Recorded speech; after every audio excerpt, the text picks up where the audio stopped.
Hello student, last class में अपन ने discuss किया था इसकी रेट कांस्टेंट की डिफरेंट डिफरेंट यूनिट्स के बारे में कि फर्स्ट ऑर्डर, सेकंड ऑर्डर और जीरो ऑर्डर रिएक्शन के लिए रेट कांस्टेंट की यूनिट क्या होगी। और अपन ने इसमें ये भी डिस्कस कर लिया था कि रेट लॉ और लॉ ऑफ मास एक्शन किस तरीके से डिफरेंट है। ठीक है, ये बेसिक्स अपन ने डिस्कस किए थे और टाइप ऑफ ग्राफ्स अपन ने देखे थे।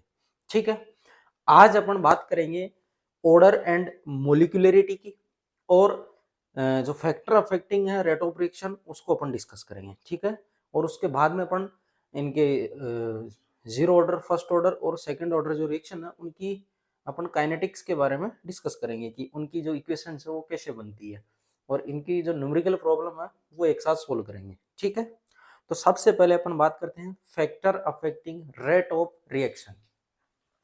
तो टॉपिक है आज का factor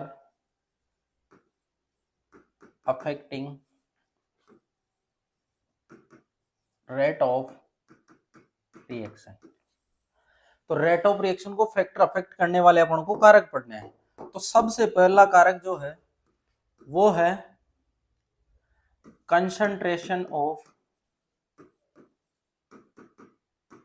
reactant. Concentration of reactant, अगर आप रिएक्टेंट की कंसंट्रेशन बढ़ाते हो तो रेट ऑफ रिएक्शन क्या होती है, इंक्रीज हो जाती है। According to law of mass action rate of reaction directly proportional होती है किसके, कंसंट्रेशन ऑफ रिएक्टेंट के। तो अपन बोल सकते हैं according to rate law, rate directly proportional concentration of reactant. जैसे आप ये रिएक्शन ले रखे हो A प्लस बी, इससे बन रहा है C, तो A की पावर X और B की पावर Y। अपन को नहीं पता है इनकी ऑर्डर ऑफ रिएक्शन क्या है, लेकिन जैसे जैसे अगर आप A की कंसंट्रेशन बढ़ाते हो या B की कंसंट्रेशन आप बढ़ाते हो तो इन दोनों केसेस में रेट ऑफ रिएक्शन वो क्या होती है, इंक्रीज हो जाती है। रेट ऑफ रिएक्शन क्या हो जाएगी, इंक्रीज हो जाएगी। तो पहला फैक्टर क्या है, पहला है कंसंट्रेशन ऑफ रिएक्टेंट, यानी आप रिएक्टेंट की कंसंट्रेशन बढ़ाओगे तो रेट ऑफ रिएक्शन बढ़ जाएगी। और रेट ऑफ रिएक्शन कब घटेगी, जब आप रिएक्टेंट की कंसंट्रेशन को घटा देते हो। ठीक है, डायरेक्टली प्रोपोर्शनल होती है। तो पहला फैक्टर है कंसंट्रेशन ऑफ रिएक्टेंट, इसको नोट डाउन करिए। फिर बात करते हैं सेकंड फैक्टर की, जो है nature of product and reactant. ठीक है, रिएक्टेंट और प्रोडक्ट के नेचर पे डिपेंड करता है। तो दूसरा है nature of product and reactant. तो नेचर ऑफ प्रोडक्ट और रिएक्टेंट की अगर बात करें तो देखिए स्टूडेंट, कई रिएक्शन ऐसी होती है जो डेल्टा जी नेगेटिव रखती है, कई रिएक्शन ऐसी होती है जो डेल्टा जी पॉजिटिव रखती है।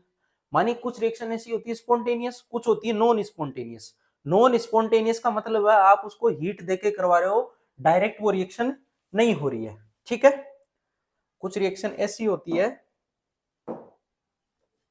देखो एग्जाम्पल की मैं बात करूं तो एग्जाम्पल है NO प्लस O2।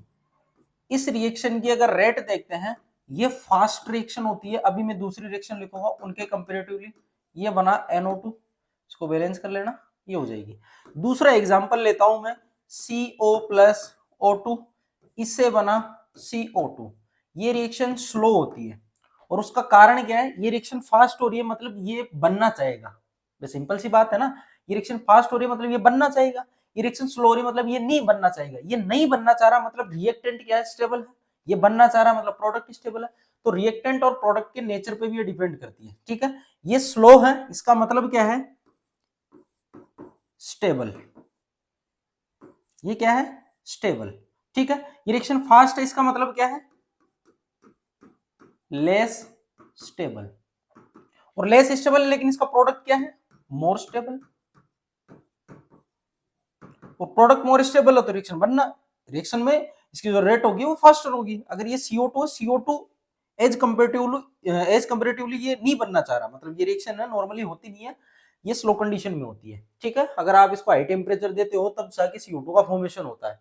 आई बात समझ में, ऐसे नहीं होती। और आपको पता है CO कार्बोनिल मोनोऑक्साइड है, कार्बन मोनोऑक्साइड भी बोलते हैं, या इसको एज ए कार्बोनिल लिगेंड भी बोलते हैं। अपन आपने पढ़ा होगा इसको कोऑर्डिनेशन कंपाउंड में, उसमें एक स्ट्रॉन्गर लिगेंड की तरह उसमें ट्रीट होता है ये, ठीक है। स्टेबल कंपाउंड है और आपने ये भी पढ़ा होगा हीमोग्लोबिन में ये ऑक्सीजन की तुलना में ज्यादा बाइंडिंग कैपेसिटी रखता है। आई बात समझ में, 230 गुना ज्यादा बाइंड होता है उसके साथ। तो ये आप देख सकते हो यहाँ पे रिएक्टेंट और प्रोडक्ट के नेचर पर डिपेंड करता है। ठीक है, नेक्स्ट है, नेक्स्ट थर्ड है टेम्परेचर। टेम्परेचर के बारे में आप बखूबी जानते हो। रिएक्शन कब होती है? रिएक्शन होती है रिएक्टेंट के मॉलिक्यूल के बीच में कोलिजन होती है। कोलिजन जैसे होती है एक दूसरे को एनर्जी ट्रांसफर करते हैं। कोलिजन इफेक्टिव होना चाहिए। इफेक्टिव का मतलब उसके अंदर वो जो ओवरऑल चेंज है वो दिखना चाहिए। तो कोलिजन जैसे हुई तो ये क्या करते हैं रिएक्टेंट के मॉलिक्यूल प्रोडक्ट में कन्वर्ट हो जाते हैं। ये कोलिजन फास्ट कब होगी? जब आप टेम्परेचर बढ़ा दोगे। टेम्परेचर बढ़ाने से होगा क्या? काइनेटिक एनर्जी बढ़ जाएगी। काइनेटिक एनर्जी बढ़ जाएगी, वेलोसिटी बढ़ जाएगी, वेलोसिटी बढ़ जाएगी, कोलिजन ज्यादा होगी। आई बात समझ में? तो ओवरऑल कंक्लूजन क्या है? टेम्परेचर आप जैसे बढ़ाते हो कोलिजन बढ़ती है। कोलिजन से क्या होता है? रेट ऑफ रिएक्शन बढ़ जाती है। तो यहां पर लिख देते हैं if we increase temperature then rate of reaction is increases because effective collision increases। और इफेक्टिव कोलिजन किस तरीके से इंक्रीज हो रहा है इसका हिंट लिख लेना। हिंट क्या है कि काइनेटिक एनर्जी टेम्परेचर के अंडर रूट के डायरेक्टली प्रोपोर्शनल होती है। ठीक है, अगर यहां से आप देखोगे काइनेटिक एनर्जी 1/2 mv²।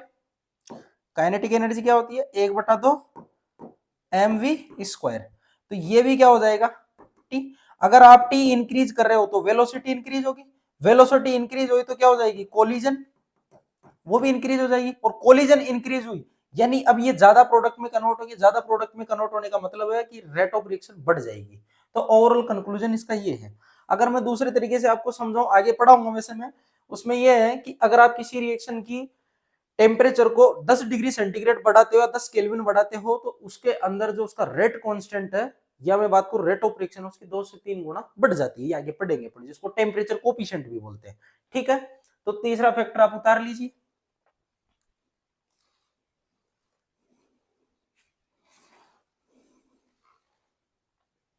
नेक्स्ट है फोर्थ इफेक्ट ऑफ कैटलिस्ट। देखिए इफेक्ट ऑफ कैटलिस्ट में आप बखूबी जानते हो कैटलिस्ट काम में क्यों लिया जाता है। कैटलिस्ट काम में इसलिए लिया जाता है कि कोई रिएक्शन हो नहीं रही है, प्रॉपर ओरिएंटेशन नहीं है, कोलिजन अच्छे से नहीं हो पा रहा। तो आप क्या करोगे? उसको सरफेस एरिया प्रोवाइड करवाओगे। सरफेस एरिया जैसे उसको मिल जाएगा तो वो आके उस जगह पे आपस में कोलाइड कर लेंगे और वो कन्वर्ट हो जाएंगे किसमें? प्रोडक्ट के अंदर। तो ये जो कैटलिस्ट है ये क्या कर रहा है?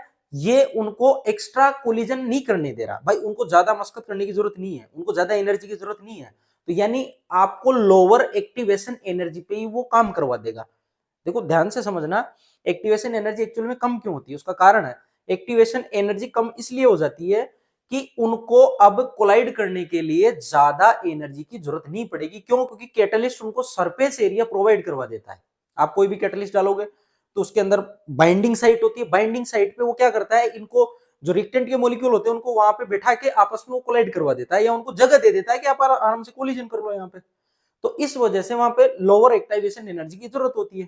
ठीक है, तो कैटलिस्ट की प्रेजेंस में क्या होती है? रेट ऑफ रिएक्शन बढ़ जाती है। उसका कारण क्या? एक्टाइवेशन एनर्जी को कम कर देते हैं वो। और बात करें फिर कैटलिस्ट, कैटलिस्ट इसको रेट ऑफ रिएक्शन को घटा भी देते हैं? नहीं घटाते हैं। उनको अपन कैटलिस्ट नहीं बोलते, उनको बोलते हैं इनहिबिटर। ध्यान से सुनना, कैटलिस्ट अलग होते हैं, इनहिबिटर अलग होते हैं। कैटलिस्ट का काम होता है रेट ऑफ रिएक्शन को बढ़ाना, इनहिबिटर का काम होता है रेट ऑफ रिएक्शन को कम कर देना। आई बात समझ में? तो बात करते हैं अपन यहाँ पे इफेक्ट ऑफ कैटलिस्ट की। तो यहां पे मैं लिख देता हूं इन presence of catalyst the rate of reaction is increases because EA activation energy is decreases। ठीक है, ये एक्टाइवेशन एनर्जी को क्या करता है, कम कर देता है, या मैं बोल सकता हूं और एनर्जी बैरियर को ही क्या कर देता है, डिक्रीज कर देता है। आई बात समझ में, कैसे डिक्रीज करता है देखते हैं, इसको एक बार नोट डाउन कर लीजिए, फिर देखते हैं कि कैटलिस्ट को कैसे ये रेट ऑफ रिएक्शन को इंक्रीज करता है कैटलिस्ट के प्रेजेंस में। ठीक है, ये इधर लिया मैंने एनर्जी और इधर लिया मैंने रिएक्शन प्रोपोगेशन, यानी रिएक्शन इस साइड में प्रोग्रेस कर रही है। नॉर्मली कोई सी भी रिएक्शन है, ठीक है, उसके लिए मैंने एक कंडीशन ली है कि रिएक्शन इस टाइप के एनर्जी बैरियर को पार कर रही है। ये एक रिएक्टेंट मॉलिक्यूल है जो किसमें कन्वर्ट हो रहा है, प्रोडक्ट में। ये जो इसकी टोटल एनर्जी है वो थ्रेशोल्ड एनर्जी है, और इनमें से कुछ एनर्जी यहां से, ये तो एनर्जी मॉलिक्यूलों के पास खुद के पास होती है, ये आपस में एक दूसरे से टक्कर करते हैं, और टक्कर करने के बाद ये इस बैरियर को पार करना होता है। देखो आपको ये पता होना चाहिए कि इस यूनिवर्स में हर एक जो कंपाउंड बना है अपने आप में स्टेबल है, वो डायरेक्ट ऐसे नहीं है कि वो रिएक्टेंट से प्रोडक्ट में चला जाएगा, उसके लिए कुछ कंडीशन होती है, उन्हीं कंडीशन को रिएक्शन कंडीशन बोलते हैं, जो आप एरो पे लिखते हो, तो वो पर्टिकुलर कंडीशन में ही ये रिएक्शन होती है। ऐसा नहीं कि आपने इसमें रिएक्टेंट डाला एक उसमें बीकर के अंदर और आप उसको रख दिया, आप बोल रहे हो कि इसको प्रोडक्ट में कन्वर्ट हो जाए, अरे भाई नहीं होगा ऐसे। वो आप जब तक उसको स्टीयर नहीं करोगे, स्टीयर करने का मतलब है आप खुद की एनर्जी उसको घोलने में दे रहे हो, तो आपकी एनर्जी को वो क्या कर रहा है, एक दूसरे में कोलाइड करवाएगा, फिर प्रोडक्ट में कन्वर्ट होगा। आपने लैब में कभी प्रैक्टिकल किया हो तो ऐसा ही होता है। आई बात समझ में, ऐसा डायरेक्ट नहीं होती है कोई भी रिएक्शन। तो एक्चुअल में होगा क्या, ये मॉलिक्यूल इतनी सी एनर्जी खुद के पास रखते हैं, कंपाउंड बना है तो खुद के पास खुद की एनर्जी होती है, उसे बोलते हैं इंटरनल एनर्जी। आई बात समझ में, ये आप थर्मोडायनेमिक्स में पढ़ रखे हैं। ठीक है, खुद के पास जो एनर्जी होती है वो होती है उसकी इंटरनल एनर्जी। फिर वो मॉलिक्यूल क्या करता है, एक दूसरे से कोलाइड करता है। कोलाइड कब करेगा, आप थोड़े से टेम्परेचर को बढ़ाए, थोड़े से आपने कोई से भी पैरामीटर को चेंज किया, तो ये हरकत करना स्टार्ट कर देते हैं, ये आपस में कोलाइड करेंगे। कोलाइड करने के लिए इनको इस बैरियर को पार करना होगा, इसी बैरियर को बोलते हैं एक्टाइवेशन एनर्जी या ईए। इसी को क्या बोलते हैं, एक्टिवेशन एनर्जी या ईए। ठीक है, इसको पार करना होता है। अब ये रिएक्टेंट जब इस एनर्जी के यहां पे पहुंच जाएगा, यहां पे पहुंचने पे इसको ट्रांजिशन स्टेट बोलते हैं, इस जगह को। यानी ट्रांजिशन स्टेट बनाने के लिए इसको कुछ एनर्जी की रिक्वायरमेंट रहती है, ये कहलाता है। पूरी यहां से यहां तक की एनर्जी थ्रेशोल्ड हो जाएगी। थ्रेशोल्ड एनर्जी में इंटरनल एनर्जी प्लस एक्टाइवेशन एनर्जी दोनों आती है। आई बात समझ में, वो आगे पढ़ेंगे, मैं पढ़ा दूंगा तुम्हें। देखो अब जैसे ही मैंने कैटलिस्ट डाला, तो कैटलिस्ट डाला तो इसकी जो एक्टाइवेशन एनर्जी है वो हो जाएगी अब ये। ठीक है, अब उसकी जो एनर्जी होगी वो एनर्जी आप यहाँ पे घटा देना। क्यों घटा दोगे भाई, ऐसा क्या हो रहा है इसमें, ऐसा इसलिए कर दोगे, अब इसको एक्स्ट्रा कोलिजन करने की जरूरत नहीं है। जो ये एनर्जी ले लेके कोलिजन कर रहा है, इसको ज्यादा एनर्जी चाहिए, अब ज्यादा की जरूरत नहीं है क्योंकि कैटलिस्ट इसको एरिया प्रोवाइड करवा देगा। ठीक है, तो ये जो ई ए है, ये है activation energy in presence of catalyst, in presence of catalyst. तो ये क्या हो जाएगी, कम हो जाएगी। अब ये कम हो गई तो अब मॉलिक्यूल ज्यादा जाएंगे, इधर मॉलिक्यूल ज्यादा जाएंगे तो रेट ऑफ रिएक्शन क्या हो जाएगी, बढ़ जाएगी। ठीक है, तो रेट ऑफ रिएक्शन क्या हो जाएगी इस कंडीशन में, इस कंडीशन में रेट ऑफ रिएक्शन इंक्रीज हो जाएगी। और इंक्रीज क्यों होगी, क्योंकि नंबर ऑफ एक्टिव मॉलिक्यूल वो अब ज्यादा पार करेंगे, इंक्रीज हो जाएंगे। या मैं बात करूं कि वो अब नंबर ऑफ एक्टिव मॉलिक्यूल ज्यादा किधर जाएंगे, प्रोडक्ट की साइड जाएंगे, इसलिए रेट ऑफ रिएक्शन बढ़ जाएगी। इसको नोट डाउन करिए, फिर बात करते हैं नेक्स्ट फैक्टर की। नेक्स्ट फैक्टर है surface area. Very very important है, यहां से क्वेश्चन पूछ लिया जाता है कि rate of reaction surface area पे कैसे डिपेंड करती है। बिल्कुल सिंपल है, देखो इधर सरफेस एरिया ऑफ रिएक्टेंट, बिल्कुल सिंपल है। देखो मैं यहाँ पहले लिख देता हूं, अगर सरफेस एरिया आप बढ़ा देते हो तो रेट ऑफ रिएक्शन बढ़ जाएगी, सिंपल सी बात है, नंबर ऑफ कोलिजन्स बढ़ जाएंगे, इसलिए रेट ऑफ रिएक्शन बढ़ जाती है। इसलिए आपने देखा होगा कि पाउडर्ड फॉर्म में रिएक्शन करवाओगे तो वो रिएक्शन ज्यादा फास्ट होती है। तो आजकल अगर आप थोड़े बहुत रिसर्च से जुड़े हो, थोड़ा बहुत आपने प्रैक्टिकली ज्ञान हो, तो आपको पता है रिएक्शंस करवाने के लिए नैनो पार्टिकल्स की रेंज में जाके आजकल रिएक्शन करवाई जा रही है। उसका कारण क्या है, रेट ऑफ रिएक्शन या उनकी जो यील्ड है वो ज्यादा आती है, जो मटेरियल होता है वेस्ट नहीं जाता, इसलिए नैनो पार्टिकल की रेंज तक जा रहा है आजकल। ठीक है, उसका कारण है नैनो पार्टिकल रेंज में सरफेस एरिया बहुत ज्यादा हो जाता है। सरफेस एरिया बहुत ज्यादा हो जाएगा तो वो रेट ऑफ रिएक्शन उसको उसकी क्या होगी, बढ़ा देगा वो। इस वजह से आपको जो प्रोडक्ट मिलेगा उसकी यील्ड ज्यादा आएगी। ठीक है, यहां मैं लिख देता हूं, if increase the surface area of reactant, then rate of reaction is also increase।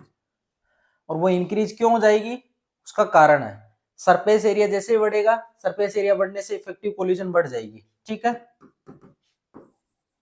Due to increases of surface area effective collision increases. और इफेक्टिव कोलिजन अगर इंक्रीज हो जाएंगे तो रेट ऑफ रिएक्शन क्या हो जाएगी, इंक्रीजेज हो जाएगी। ठीक है, इसको एक बेस्ट एग्जांपल से मैं समझाता हूं, आपके समझ में आ जाएगा। इसको नोट डाउन करिए। देखो बेस्ट एग्जांपल से मैं समझाता हूं आपको। एग्जांपल है, आपने एक क्यूब लिया है। ठीक है, ऐसा आपने एक क्यूब लिया है। मैंने बोला कि इसकी जो लेंथ है वो 2 सेंटीमीटर है। ठीक है, और इसकी जो चौड़ाई है 2 सेंटीमीटर, और इसकी जो ऊंचाई है 2 सेंटीमीटर। लंबाई, चौड़ाई, ऊंचाई ये सारी की सारी क्या है इसकी 2 सेंटीमीटर है। अब मैं इसका अगर एरिया निकालूं, अब आप बखूबी जानते हो एरिया कैसे निकलेगा, 6 इंटू कोई सी भी आप इसकी भुजा ले लो, चाहे लंबाई ले लो, चाहे चौड़ाई ले लो, चाहे ऊंचाई ले लो, उसका स्क्वायर कर दो। क्योंकि जो एरिया होता है वो 2 डायमेंशन में होता है, इसलिए स्क्वायर आएगा। अगर वॉल्यूम होता तो 3 डायमेंशन की बात करते, क्योंकि तीनों वहां पे अपन लेते हैं। तो यहाँ अगर मैं बात करूंगा, ये क्या हो जाएगा 6 इंटू, भुजा का स्क्वायर इसलिए कर रहे हैं क्योंकि दोनों बराबर होती है इनके लिए। ठीक है, भुजा का स्क्वायर, या मैं बोल दूं कोई सी भी लेंथ का स्क्वायर। ठीक है, तो ये हो गई भुजा का स्क्वायर। तो 6 गुणा, अब मैं लेता हूं 2 का स्क्वायर कितना होगा, 2 सेंटीमीटर है तो सेंटीमीटर में रखोगे तो 2 का स्क्वायर 4 होगा, 4 सेंटीमीटर स्क्वायर। 4 को 6 से मल्टीप्लाई करोगे कितना आएगा, 6 चौक 24 सेंटीमीटर स्क्वायर। ये एरिया आया इसका। अब मैं क्या कर रहा हूं, इसको डिवाइड कर रहा हूं, इसको क्या कर रहा हूं, डिवाइड कर रहा हूं। ठीक है, इस क्यूब को मैं एक बीच में से एक एक पीस काट देता हूं, इसका 8 में क्या बना लेता हूं, इसके छोटे छोटे पार्ट बना लेता हूं। इधर से मैं काटा, बीच में से ऐसे कट लगाया तो ये 8 के अंदर बट जाएगा, 8 भागों में बट जाएगा। और उन सब की जो लेंथ रहेगी वो 1 सेंटीमीटर रहेगी। मैं बीच में से काटूंगा ना फिक्स, इधर बीच में से काटा, एक कट सामने से लगाया, तो ऊपर से काटूंगा और इधर से काटूंगा, तो 4 इधर, 2 इधर, 2 इधर, 2 इधर, 2 आगे, ऐसे करके टोटल कितने हो गए, 8 हो जाएंगे। अब 8 छोटे छोटे क्यूब हो गए आपके पास 1 सेंटीमीटर के। ठीक है, तो यहां में डिवाइड कर दिया इनको, देखो ये डिवाइड कर दिया मैंने ऐसे, ये लेंथ हो गई 1 सेंटीमीटर, ये लेंथ हो गई 1 सेंटीमीटर, और ये हो गई 1 सेंटीमीटर, सब हो गई सारी की सारी। और मैंने 8 में इनको डिवाइड कर दिया, तो 8 ऐसे छोटे छोटे बन गए। अब आप एरिया निकाल लो, एरिया निकालोगे तो कितना आएगा, 6 गुणा भुजा स्क्वायर, भाई क्यूब तो कोई सा भी हो ना, फॉर्मूला ये लगेगा 6 गुणा 1 का स्क्वायर, तो कितना आया 6 सेंटीमीटर स्क्वायर। ये एक किसका है, क्यूब का है, आपके पास कितने हैं 8, तो 6 गुणा 8 करोगे तो कितना आएगा 48 सेंटीमीटर स्क्वायर। तो आप देखोगे जैसे ही आपने छोटे छोटे भागों में डिवाइड किया तो 24 से ये 48, यानी सरफेस एरिया क्या हुआ, सरफेस एरिया इंक्रीज हो गया। और सरफेस एरिया अगर इंक्रीज हो गया तो इफेक्टिव कोलिजन इंक्रीज हो जाती है। तो यही कारण है रिएक्शन करवाने के लिए फाइन पार्टिकल लिए जाते हैं, छोटे पार्टिकल लिए जाते हैं, पाउडर फॉर्म ली जाती है ताकि रेट ऑफ रिएक्शन बढ़ जाए, और कुछ भी नहीं है। इसको नोट डाउन कर लीजिए। इसीलिए सॉलिड फॉर्म की अगर बात करें अपन, ठीक है, सॉलिड फॉर्म, और सॉलिड फॉर्म किसमें, क्रिस्टल में। ठीक है, तो आप क्या करोगे, उनको फाइन पाउडर में कन्वर्ट करोगे। फाइन पाउडर में आपने जैसे ही कन्वर्ट किया, अभी भी सॉलिड में ही है, ये भी सॉलिड में ही है, लेकिन यहाँ क्रिस्टल है, यहाँ पार्टिकल की साइज ज्यादा है, पार्टिकल की साइज क्या है, ज्यादा है यहाँ पे। तो उस कंडीशन में अगर आप इनको फाइन पाउडर में कन्वर्ट कर दोगे तो सरफेस एरिया इंक्रीज हो जाएगा, सरफेस एरिया इंक्रीज हो जाएगा तो रेट ऑफ रिएक्शन इंक्रीज हो जाएगा, ठीक है। और यही कारण मैंने अभी आपको बताया था, आजकल रिसर्च में जितनी भी रिएक्शन होती है वो नैनो रेंज में करवाई जाती है, ठीक है, nano range 1 to 100 nanometre, nano range के अंदर rate of reaction very high होती है, वेरी हाई। इसीलिए आजकल जितनी भी रिएक्शनें करवाई जा रही है वो नैनो पार्टिकल रेंज में करवाई जाती है, ठीक है, नैनो रेंज के अंदर करवाई जाती है। उसका कारण यही है, पाउडर फॉर्म में रेट ऑफ रिएक्शन बढ़ जाती है। तो ये थे factor affecting of rate of reaction. तो एक बार इसको नोट डाउन कर लीजिए। अब बात करते हैं अपन नेक्स्ट अपने ऑर्डर एंड मोलिकुलरिटी पे। नेक्स्ट टॉपिक अपना ऑर्डर एंड मोलिकुलरिटी। देखो बिल्कुल पेशेंस से समझिएगा, दोनों बिल्कुल सिंपल है, स्टूडेंट को थोड़ा सा कंफ्यूजन रहता है लेकिन कंफ्यूजन में नहीं जाना है, बिल्कुल सिंपल सा कॉन्सेप्ट है। देखो इधर एक मैंने रिएक्शन ली है A प्लस बी प्लस सी, ये रिएक्शन जैसे ही हो रही है तो एक मैंने यहाँ पे रिएक्शन, देखो रिएक्शन डायरेक्ट नहीं होती है, रिएक्शंस के अंदर इंटरमीडिएट बनते हैं, रिएक्शन के अंदर ट्रांजिशन स्टेट बनती है, आपको बखूबी आता है, आप सीनियर लेवल की तैयारी कर रहे हो तो आपको पता है सारी चीजें कि एक ट्रांजिशन स्टेट बनती है, इसके अंदर जो इंटरमीडिएट होते हैं वो बनते हैं, रिएक्शन के डिपेंड करता है वो। तो यहाँ पे मैंने एज्यूम किया कि ये कोई ट्रांजिशन स्टेट बन गई ए बी सी, ऐसे ये आपस में कोलाइड करे, इन्होंने बनाई ट्रांजिशन स्टेट, ये थे मेरे रिएक्टेंट मॉलिक्यूल। अब ट्रांजिशन स्टेट बन गई, अब मैंने बोला कि ये जो आगे वाली जस्ट स्टेप होगी इसको मैंने बोला RDS, मतलब होता है रेट डिटरमाइन स्टेप। मैंने बोला कि रेट डिटरमाइन स्टेप है और ये रेट डिटरमाइन स्टेप बना रही है प्रोडक्ट, बस ठीक है। अब एज्यूम करना कि ये जो ट्रांजिशन स्टेट बनी है यहां पे, इसके बाद जो प्रोडक्ट के अंदर ये जा रही है, सारे के सारे मेरे को नहीं पता ए बी सी में कंसंट्रेशन किसकी चेंज हो रही है, ये सारा एक्सपेरिमेंटली है। अगर आप ऑर्डर डिफाइन करते हो तो एक्सपेरिमेंटली है, हाँ आप अगर इसको मोलिकुलरिटी को डिफाइन करते हो थ्योरेटिकली है। अब मैं यहाँ पे ऑर्डर को समझाना चाह रहा हूं कि यहाँ पे ए बी सी में मेरे को नहीं पता आरडीएस के अंदर किसकी रेट किसकी कंसंट्रेशन चेंज हो रही है, किसकी नहीं हो रही है। जिसकी आरडीएस में कंसंट्रेशन चेंज हो जाएगी वो ऑर्डर को डिसाइड करेगा, जिसकी आरडीएस में कंसंट्रेशन चेंज नहीं हो रही वो ऑर्डर के अंदर शामिल नहीं होगा।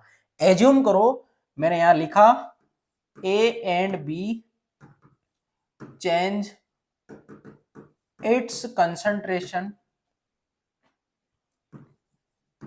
ड्यूरिंग फॉर्मेशन ऑफ आरडीएस, और मैंने लिखा यहां पे कि सी do not change its concentration during RDS। C ने कंसंट्रेशन चेंज नहीं की अपनी RDS में, यहां तक कही होगी या नहीं की होगी अपन को नहीं पता, लेकिन जैसे ही RDS पे आए तो A और B ने कंसंट्रेशन चेंज करी। तो यहां पे अपन बोल देंगे A and B decide the order of reaction, यानी ए और बी क्या करेगा, ऑर्डर को डिसाइड करेगा। तो मैं लिख देता हूं C do not decide order of reaction, तो अपन बोल देंगे कि सी ऑर्डर ऑफ रिएक्शन को डिसाइड नहीं करेगा। तो इतने सिंपल तरीके से आप इसको समझ सकते हो। स्टूडेंट को थोड़ा कंफ्यूजन रहता है, हम भी जब पढ़ते थे जब 12th में तो हमें भी पता ही नहीं था, बाढ़ ही नहीं लगती थी कि क्या है ये, ठीक है। लेकिन ये बहुत इजी तरीका है, इससे आप आराम से समझ सकते हो कि आरडीएस में जिसकी रेट ऑफ रिएक्शन में अगर आप उसको ले रहे हो तो जिसकी कंसंट्रेशन चेंज होगी वो ऑर्डर को डिसाइड करेगा, जिसकी नहीं होगी ऑर्डर को डिसाइड नहीं करेगा। आई बात समझ में। तो ऑर्डर की बात करें तो ऑर्डर तो आप इससे निकालोगे, यानी ये चीजें आप देख के नहीं बता सकते, इसके लिए आपको प्रैक्टिकली की जरूरत पड़ेगी। तो अपन बोल सकते हैं practical mean experimental data. Experimental तो ऑर्डर क्या है, एक एक्सपेरिमेंटल डाटा है। आई बात समझ में। फिर बात करें मोलिकुलरिटी, तो मोलिकुलरिटी में जितने मोलिक्यूल कोलिजन में पार्टिसिपेट कर रहे हैं, ठीक है, मोलिक्यूल जितने कोलिजन में पार्टिसिपेट कर रहे हैं वो उसकी मोलिकुलरिटी होगी। और मोलिकुलरिटी 3 तक ही होती है, याद रखना, एनसीईआरटी में ऐसी कैसी लाइन लिख रखी है, मोलिकुलरिटी 3 तक ही होती है, 3 से ज्यादा नहीं होती। उसका कारण है, उसका कारण ये है कि बाद में इफेक्टिव कोलिजन, देखो एक साथ 3 कोलिजन आप करवा सकते हो। आप मोलिक्यूल ले रहे हो 8 किसी रिएक्शन में, तो 8 ले रहे हो तो वो सारे के सारे मोलिकुलरिटी में नहीं आएंगे, इफेक्टिव कोलिजन किसी किसी में हो रही होगी। कुछ ऐसे रेस्ट में पड़े हैं जो मोलिक्यूल के साथ कोलिजन नहीं कर रहे हैं, ठीक है। तो मोलिकुलरिटी को अपन कहां तक मानते हैं, 3 तक मानते हैं। आई बात समझ में। तो ये एक सिंपल ओवरव्यू उतार लो आप। फिर मैं सबसे पहले बात करता हूं किसकी, मोलिकुलरिटी की।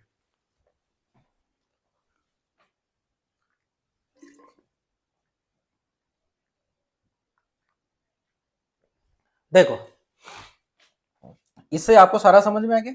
आगे और भी मैं डिटेल में सारा समझा दूंगा, फिर लास्ट में मैं अंतर बता दूंगा, डिफरेंस बता दूंगा इनमें। सबसे पहले है मोलिकुलरिटी।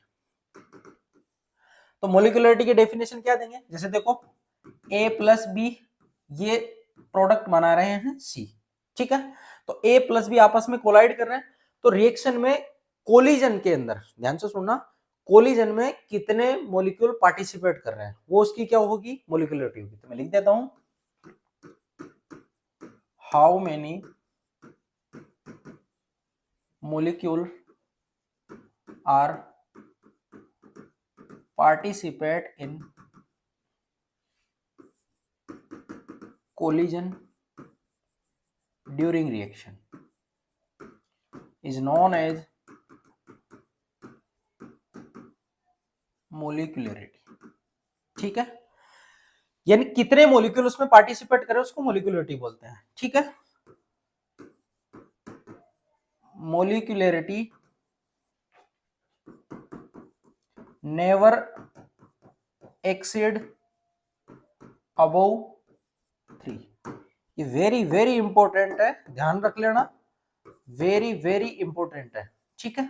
ये एनसीईआरटी में ऐसी कैसी लाइन लिख रखी है ना, मोलिकुलरिटी कभी भी 3 से ज्यादा नहीं होगी, ठीक है। उसका कारण क्या है, कारण देख लो, hint, more than 3 molecule effective collision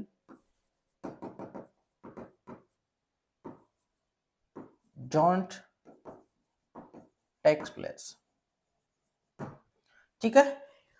अगर आप 3 से ज्यादा मॉलिक्यूल ले रहे हो तो इफेक्टिव कोलिजन उस जगह पे नहीं होगी, उस जगह पे इफेक्टिव कोलिजन नहीं होगी। इसलिए आप भले ही करवाओ कोई दिक्कत नहीं है, आप रिएक्शन करवाओ, आप 5 मॉलिक्यूल में कराओ, 10 में करवाओ, कोई दिक्कत नहीं है। अरे भाई लेकिन उसके अंदर जो मॉलिक्यूल कोलिजन करेंगे एक साथ, वो 2 या 3 करेंगे, इससे ज्यादा नहीं करेंगे, वो किसी और के साथ करेंगे। आपने जैसे 8 मॉलिक्यूल की रिएक्शन ले रखी है, अब 8 मॉलिक्यूल की रिएक्शन ले रखी है, तो किसी पर्टिकुलर एक मॉलिक्यूल के साथ 2 या 3 से ज्यादा कोलिजन नहीं होगी, कोई दूसरा मॉलिक्यूल फिर 2-3 के साथ कर रहा होगा, ऐसे 2-2 3-3 के पंच बन जाएंगे बहुत सारे, फिर वो रिएक्शन हो रही होगी। ऐसा होता है, ऐसा नहीं 8 के 8 आपने ले लिए तो उसके अंदर आप बता रहे हो कि मोलिकुलरिटी क्या होगी इसकी, इसकी 8 हो जाएगी, ऐसा नहीं है। 3 से ज्यादा आपको एक्सीड नहीं करवाना है, ठीक है। इसको एक बार नोट डाउन करिए, फिर बात करते हैं नेक्स्ट।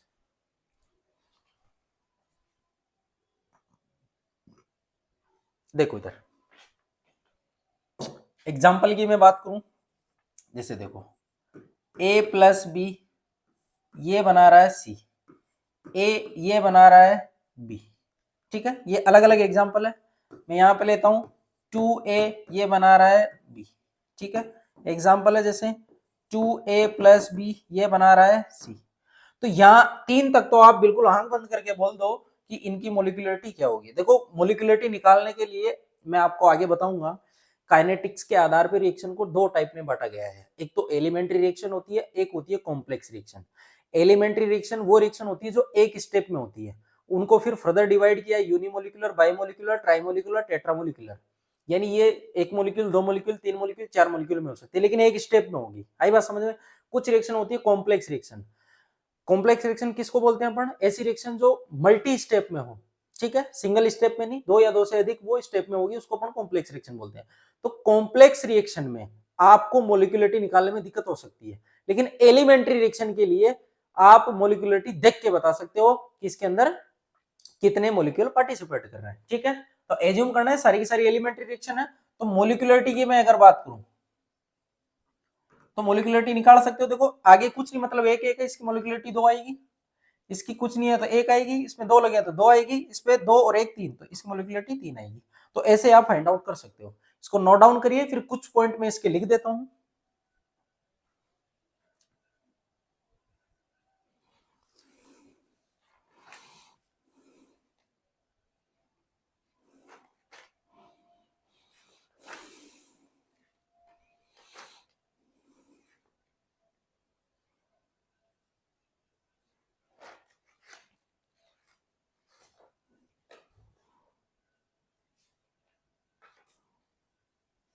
देखो इधर ये बात हो गई। अब कुछ पॉइंट में लिख देता हूं आप यहाँ पे जो इससे रिलेटेड है। देखो मोलिकुलरिटी कभी जीरो नहीं होगी, नेगेटिव में नहीं होगी, फ्रिक्शन में नहीं होगी। आप भी जानते हो मोलिक्यूल नेगेटिव में मोलिक्यूल हो नहीं सकता, मोलिक्यूल जीरो हो नहीं सकता, बिना मोलिक्यूल की रिएक्शन होगी क्या? नहीं होगी। फ्रैक्शन में हो नहीं सकता, होगा तो 1 होगा, 2 होगा, 3 होगा, 4 होगा, 5 होगा, ऐसे होते हैं मोलिक्यूल। ठीक है, तो मोलिकुलरिटी को आप फ्रैक्शन में नहीं ले सकते, मोलिकुलरिटी को फ्रैक्शन में नहीं ले सकते, आप मोलिकुलरिटी को जीरो नहीं ले सकते, आप मोलिकुलरिटी को नेगेटिव नहीं ले सकते। ये कुछ पॉइंट है, यहाँ पे लिख देना। मोलिकुलरिटी नेवर जीरो, ठीक है, molecularity never negative and fractional. ठीक है, ये नहीं हो सकती। और एक पॉइंट मैंने आपको लिखवा दिया है कि मोलिकुलरिटी क्या होगी, मोलिकुलरिटी 3 से ज्यादा एक्सीड कभी नहीं करेगी। ठीक है, वो लिख देता हूं मैं। मोलिकुलरिटी नेवर एक्सीड मोर देन 3। ठीक है, और एक वेरी वेरी इंपॉर्टेंट पॉइंट है, ये भी कौन सा है, molecularity is a theoretical concept. ये क्या है, थ्योरेटिकल कॉन्सेप्ट है। आई बात समझ में? तो ये कुछ पॉइंट है जो आप इसको नोट डाउन कर सकते हो। एक बार इसको उतारिए।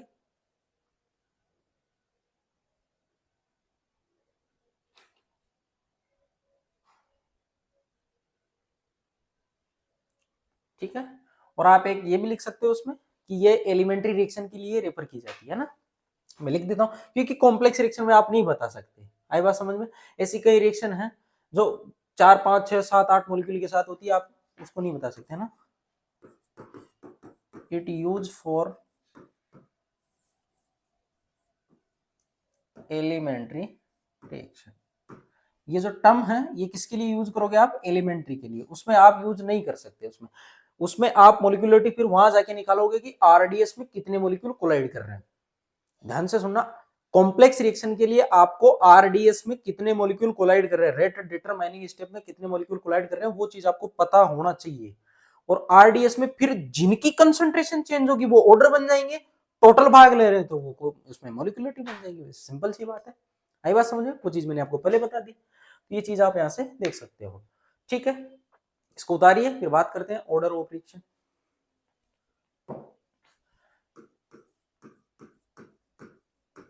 ऑर्डर ऑफ रिएक्शन, देखो A प्लस बी कोई रिएक्शन है इमेजिनरी, तो अकॉर्डिंग टू रेट लॉ आप क्या बोलोगे, रेट डायरेक्टली प्रोपोर्शनल है किसके, A की पावर x और B की पावर y। तो ये जो x एंड y हैं इनको अपन क्या बोल रहे हैं, इनको अपन बोल रहे हैं ऑर्डर ऑफ रिएक्शन। तो अपन क्या बोल सकते हैं, अपन बोल सकते हैं कि रिएक्टेंट के जो पावर होती है वही क्या होती है, ऑर्डर ऑफ द रिएक्शन। तो मैं लिख देता हूं, in rate equation the power, sorry total लिख देता हूं, द सम ऑफ, है ना, in rate equation the sum of power of reactant concentration is known as order of reaction, is known as order of reaction. उसको अपन क्या बोलेंगे? Order of reaction. तो बिल्कुल सिंपल है। अब आप ऑर्डर ऑफ रिएक्शन देख के नहीं बता सकते, देख के नहीं बताएंगे तो कैसे बताएंगे? प्रैक्टिकल से। तो ये क्या हो जाएगी? एक्सपेरिमेंटल हो जाएगी, है ना। मैं लिख देता हूं, इसको नोट डाउन कर लीजिए। ये क्या होती है? एक्सपेरिमेंटल। आप लिख सकते हो एक्सपेरिमेंटल। ये क्या लिख सकते हो आप? एक्सपेरिमेंटल। ठीक है। एक्सपेरिमेंटल के बाद अपन लिख सकते हैं क्या कि ये जो क्वांटिटी होगी ये आप लिख सकते हो, ये 0 हो सकती है, मे बी 0। ये क्या हो सकती है? फ्रैक्शन हो सकती है, फ्रैक्शनल। ये क्या हो सकती है? निगेटिव हो सकती है। ये क्या हो सकती है? पॉजिटिव हो सकती है। कुछ भी हो सकती है, जितनी पॉसिबिलिटी सब हो सकती है। अब आप बोलोगे गुरुजी 0 कैसे हो सकती है? आप तो बेवकूफ बना रहे हो। आपने तो बोला था कि आरडीएस में आप कंसंट्रेशन की चेंज बोल रहे हो। अरे भाई बिल्कुल सही बात है। ऐसी कई रिएक्शन होती है जो आरडीएस, रेट डिटरमाइनिंग स्टेप है, रिएक्शन कंडीशन होती है। मैंने आपको बताया है कि रिएक्शन की हर एक कंडीशन होती है, वो किस में हो रही है। कई रिएक्शन ऐसी होती है जो आरडीएस में कंसंट्रेशन पे डिपेंड नहीं करके वो एक नया पैरामीटर है जिस पे डिपेंड करती है। जैसे मैं एज्यूम करो आप, जैसे फोटोकेमिकल कंडीशन में रिएक्शन हो रही है H2 प्लस I2 की फोटोकेमिकल कंडीशन में, वो 0 ऑर्डर की रिएक्शन होती है। अब जो रेट ऑफ रिएक्शन है ना आरडीएस में, वो सिर्फ एच न्यू पे डिपेंड कर रही है। रिएक्शन तो होगी, वो इंटेंसिटी पे डिपेंड कर रही है, वो डिपेंड ही नहीं कर रही इनकी कंसंट्रेशन कितनी ले लो। आप इंटेंसिटी बढ़ाओ बढ़ाओ, इसमें प्रोडक्ट अमाउंट चेंज हो जाएगा। तो उस रिएक्शन को बोलते हैं जीरो ऑर्डर रिएक्शन।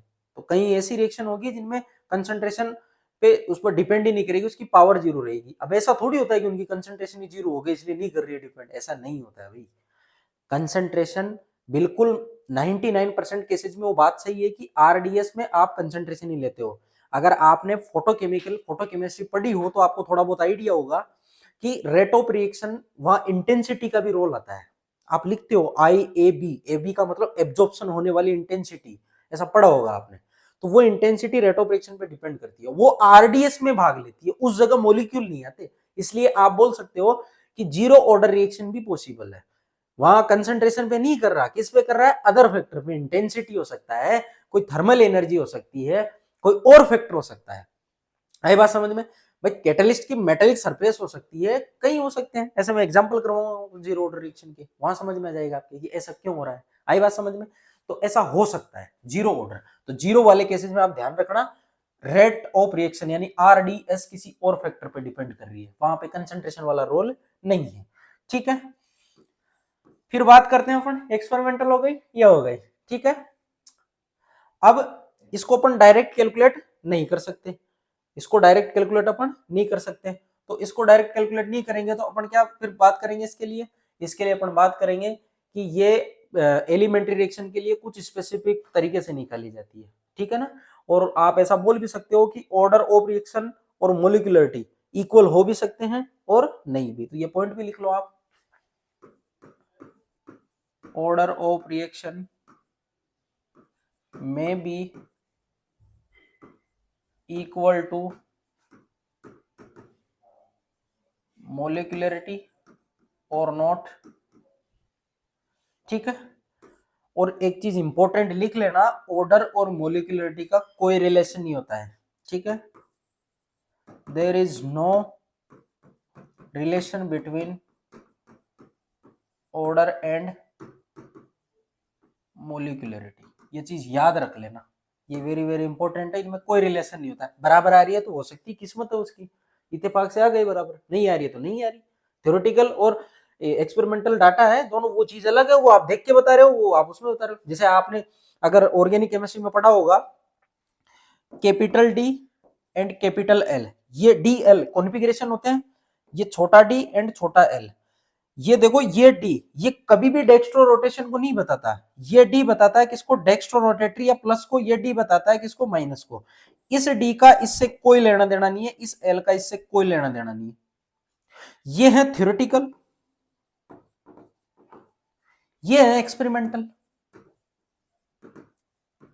भाई ऐसा एक्चुअली में क्या है कि इन डाटाओं को इसलिए पढ़ा जाता है, आपके भी माइंड में आता होगा कि मोलिकुलरिटी ऑर्डर की जरूरत क्या पड़ी।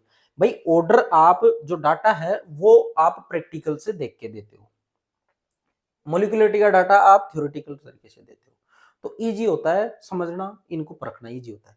ऐसे डीएल ये एक्सपेरिमेंटल होते हैं, तो आप जैसे किसी सैंपल का आपको देखना है कि ऑप्टिकल रोटेशन है या नहीं है, ये ऑप्टिकली एक्टिव है या नहीं है, आप ऐसे थोड़ी करोगे हर एक डाटा को लैब में लेके जा रहे हो, देख रहे हो एग्जाम के अंदर पूछा तो वहां से भी आप लैब के अंदर लेके जाके देख रहे हो उसको, ऐसा थोड़ी करोगे यार, नहीं है ना, वहां कुछ उसके टोटके आने चाहिए आपको। तो क्या करते हो आप डीएल कॉन्फ़िगरेशन निकालते हो, और आपको इनको निकालने का तरीका अगर पता हो तो आपको पता है, जैसे कोई ग्लूकोज मॉलिक्यूल लिया मैंने कोई सा भी हो, ये सबसे सिंपलेस्ट है जिसको अपन ग्लिसरेल्डिहाइड बोलते हैं। आप क्या करोगे, लोवेस्ट कार्बन से पहले वाले कार्बन पे, इस कार्बन पे चेक करोगे, OH अगर राइट साइड है तो D होगा, अगर लेफ्ट साइड है OH तो क्या होगा, L होगा। ये थ्योरेटिकल कॉन्सेप्ट है, देख के बताते हो आप, ऐसा ही इनमें है, एक्सपेरिमेंटल वो थ्योरेटिकल। आई बात समझ में? तो ये सारी की सारी चीजें आप नोट डाउन कर लीजिए, फिर मैं आपको इनमें डिफरेंशिएशन बता देता हूँ।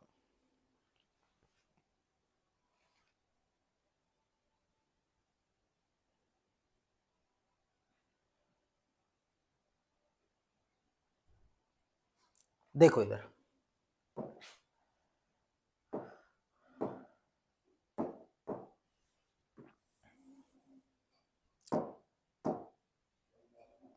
इधर मैं लिख देता हूं ऑर्डर और इधर लिख देता हूं मोलिकुलरिटी, तो अंतर लिख लेना आप इनमें।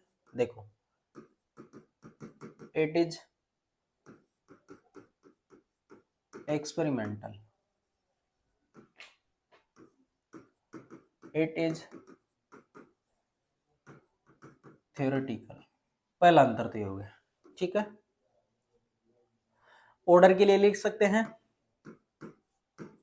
मे बी 0, इसके लिए लिख सकते हैं 0, या मैं लिख दूं, चाहे अलग अलग लिख लेना, नेवर बी 0, ठीक है। May be negative and positive, never negative, only positive, ठीक है। ये क्या होगी, ओनली पॉजिटिव होगी, नेगेटिव कभी नहीं होगी। मे बी होल नंबर या इंटीजर, मे बी बोल सकते हैं अपन इंटीजर और फ्रैक्शनल, इधर क्या होगा, ओनली इंटीजर, ठीक है। इंटीजर का मतलब 1 2 3 ऐसे, ठीक है, 3 से ज्यादा होगी नहीं, 3 से ज्यादा होगी नहीं, ऐसा होगा, ठीक है, 1 2 3 ऐसे, ठीक है।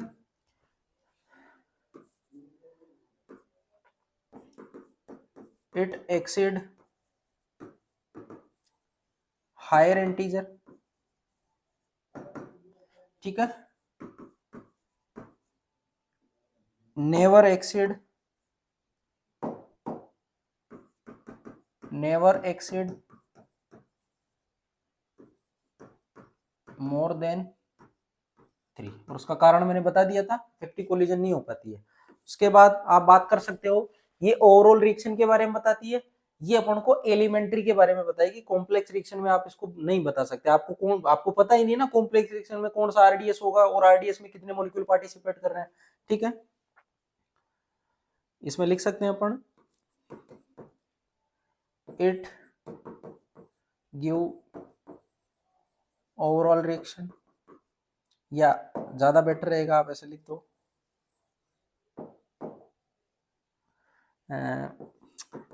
It define elementary as well as complex reaction, ये दोनों को डिफाइन कर देती है, ठीक है। मैं लिख देता हूं इट डिफाइन एलिमेंट्री रिएक्शन, आप देख के तो सिर्फ इसमें ही बता सकते हो, तो ये कुछ डिफरेंस है, आप इनको नोट डाउन कर लीजिए। फिर बात करते हैं टाइप ऑफ रिएक्शन की। देखो नेक्स्ट है according to kinetics type of reaction. तो देखो रिएक्शन के दो टाइप हैं, बिल्कुल पेशेंस से समझिए, सारी राम कहानी समझ में आ जाएगी, सिंपल है। एलिमेंट्री रिएक्शन, दूसरी है कॉम्प्लेक्स रिएक्शन। देखो those reaction which occur in single step, उसको क्या बोलते हैं अपन, उसको अपन बोलते हैं एलिमेंट्री रिएक्शन। ऐसी रिएक्शन जो एक स्टेप में होती है, ये इंपॉर्टेंट है, एक स्टेप, ठीक है। Complex reaction, those reaction which occur in more than, occur in two or more than, occur in two or more than two step, ये दो या दो से अधिक स्टेप में होगी। अब बात करें अपन इनकी कि ये कितने टाइप की होती है, तो इनको भी आप अलग अलग बांट सकते हो, तीन में बांट ले सफिशियंट है। ये हो सकती है यूनी मोलिक्यूलर, ये हो सकती है बाई मोलिक्यूलर, ये हो सकती है, ये हो सकती है ट्राई मोलिक्यूलर,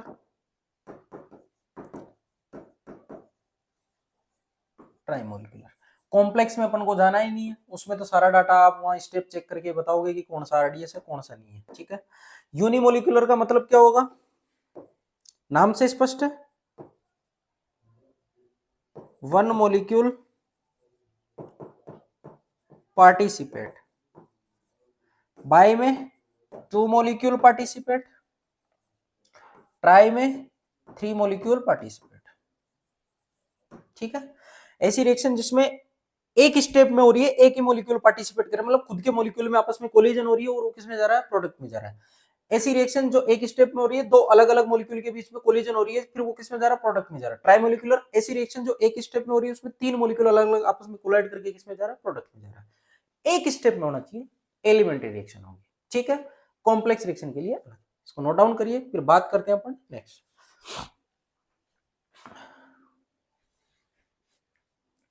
देखो नेक्स्ट है, अब एक इंपॉर्टेंट पॉइंट है, ये देखा गया होता नहीं है सर, मैंने आपको वहां पे भी लिखवाया था, एलिमेंट्री रिएक्शन मोलिकुलरिटी आपस में कोई संबंध नहीं है, आपस में इन दोनों का कोई संबंध नहीं है, ये समान हो भी सकते हैं, ये नहीं भी हो सकते हैं, ठीक है। बाय डिफॉल्ट ऐसा देखा गया कि जो एलिमेंट्री रिएक्शन होती है, इनमें ऑर्डर ऑफ रिएक्शन और मोलिकुलरिटी सेम ही निकल के आती है, प्रैक्टिकल से करके देखते हैं तब भी ऐसा होता है, ठीक है, except pseudo first order reaction, वो आगे पढ़ेंगे अपन, ठीक है, उसको छोड़ के। या मैं लिख देता हूं नोट लगा के मोटे मोटे पॉइंटों में। देखो in most of elementary reaction see that, देखा गया, see that of order of the reaction and molecularity of reaction is equal, ठीक है। तो मैं लिख देता हूं मोटे मोटे अक्षरों में, फॉर एलिमेंट्री रिएक्शन ऑर्डर बराबर होगा किसके, मोलिकुलरिटी, ठीक है। तो ये चीज आप ध्यान में रखना, ऑर्डर किसके बराबर होगा, मोलिकुलरिटी के होगा, तो ये आप पॉइंट लिख लीजिए, इंपॉर्टेंट है। एलिमेंट्री रिएक्शन के लिए ऐसा होता है, कॉम्प्लेक्स के लिए आपको उसकी स्टडी करनी पड़ेगी तब बता सकते हो आप। तो एग्जाम्पल के तौर पे अगर बात करें तो एग्जाम्पल से आप देख सकते हो, जैसे देखो मैं यहाँ पे a प्लस बी इसमें लिख रहा हूँ c, ठीक है। यहाँ लिखा a प्लस टू बी, इससे बना c, यहाँ लिखा मैंने C प्लस 2A, या आप लिख सकते हो ऐसे, देखो 2A लिख दो, आप ऐसा लिख दो, से बना C, कोई प्रोडक्ट बन गया C। अब ये सारी की सारी रिएक्शन मैंने कंसिडर की है कि एलिमेंट्री रिएक्शन है। एलिमेंट्री का मतलब क्या होता है? एलिमेंट्री का मतलब होता है सिंगल स्टेप में होने वाली, सिंगल स्टेप में होगी। तो सिंगल स्टेप में होगी तो माइंड में सीधा आना चाहिए कि ऑर्डर ऑफ रिएक्शन और इसकी जो मोलिकुलरिटी होती है वो इक्वल होती है। तो देखो कितने मोलिक्यूल पार्टिसिपेट कर रहे हैं? 2। तो मैं लिख देता हूं इधर तो ऑर्डर और इधर मोलिकुलरिटी। तो ऑर्डर कितना होगा? 2 पार्टिसिपेट कर रहे हैं, 2 ही होगा। कितने पार्टिसिपेट? 3, तो 3 होगा। कितने पार्टिसिपेट? 2, तो 2 होगा। बिल्कुल निकाल सकते हो। इसमें ए से बन रहा है सी, एक मॉलिक्यूल पार्टिसिपेट कर रहा है, ऑर्डर 1 होगा। बिल्कुल सिंपल है, नोट डाउन कर लीजिए।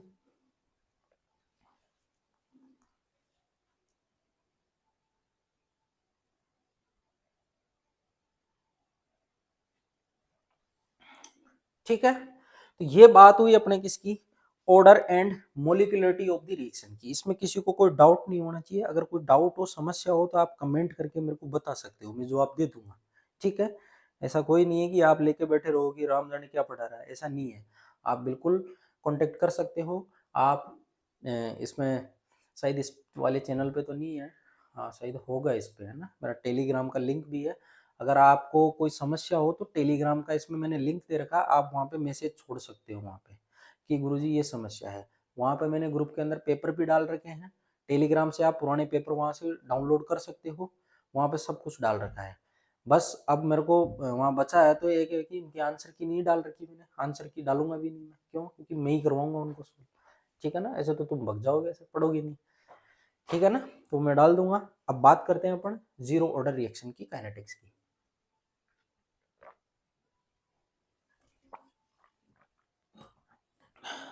देखो इधर आगे हेडिंग डाल लो,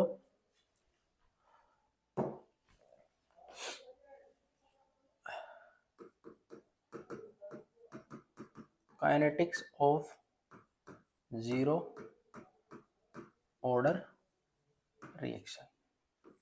ठीक है, kinetics of zero order reaction.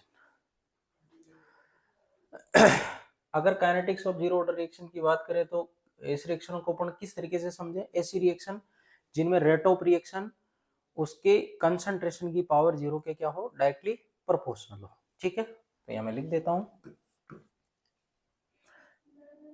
जैसे ये रिएक्शन है, इससे प्रोडक्ट बन रहा है। ठीक है, ये रिएक्टेंट है, तो इसमें लिख देते हैं कि रेट ऑफ रिएक्शन इज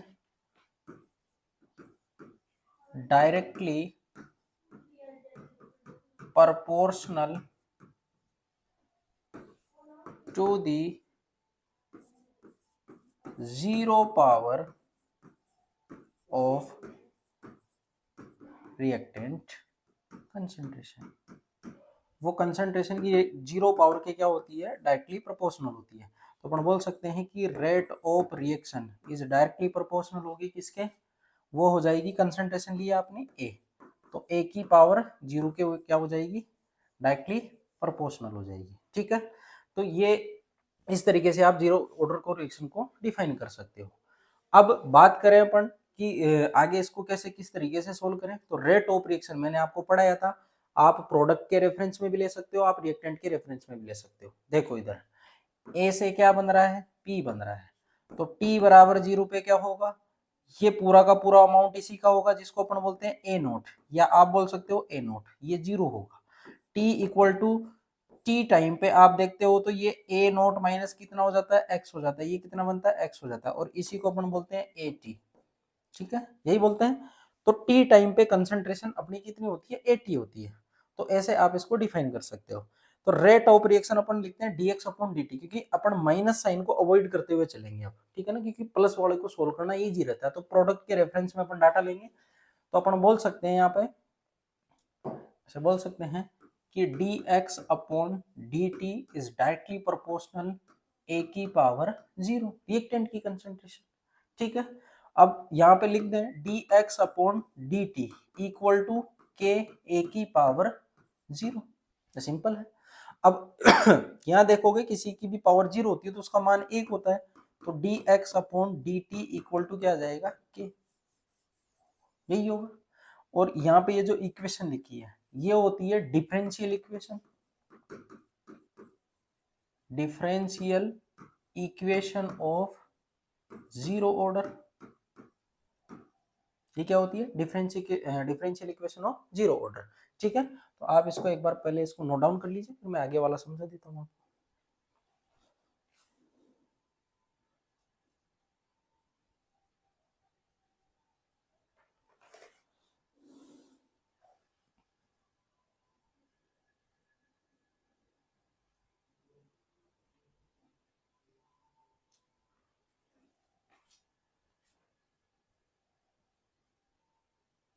ठीक है, तो आप इसको ऐसा लिख सकते हो, बिल्कुल कोई दिक्कत नहीं है। दूसरी इक्वेशन आप इसको ऐसा भी लिख सकते हो, minus d a upon d t equal to k, ऐसा भी लिख सकते हो आप। किसी टी टाइम पे जो कंसंट्रेशन बचेगी उसकी आप इसको ऐसा भी लिख सकते हो, माइनस की फॉर्म में।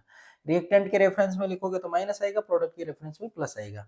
अब यहाँ पे D x upon d T है, तो मैं डी एक्स इक्वल टू के डी टी लिख दूं इसको। ये तो एक छोटे से पार्ट के लिए, कंप्लीट के लिए मेरे को क्या चाहिए? इंटीग्रेशन। तो मैं दोनों साइड क्या कर दूंगा? इंटीग्रेशन फॉर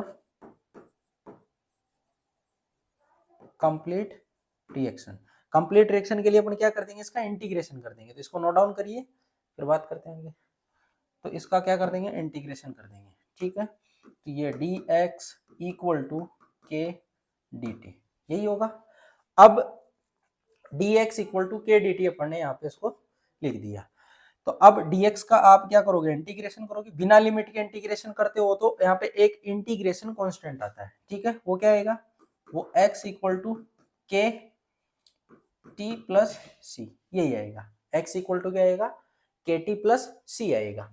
अब इसको कैसे डिफाइन करें? इसको डिफाइन करने का तरीका क्या है? देखो इधर, आप डिफाइन कैसे करोगे? c को डिफाइन करने के लिए t बराबर 0 की अपन हेल्प लेंगे। तो t बराबर 0 पे x क्या होगा? 0 होगा। ये मैंने आपको बताया है, t 0 पे x क्या होगा? 0 होगा। एक बार आप इसको नोट डाउन करिए, मैं भी बताता हूँ।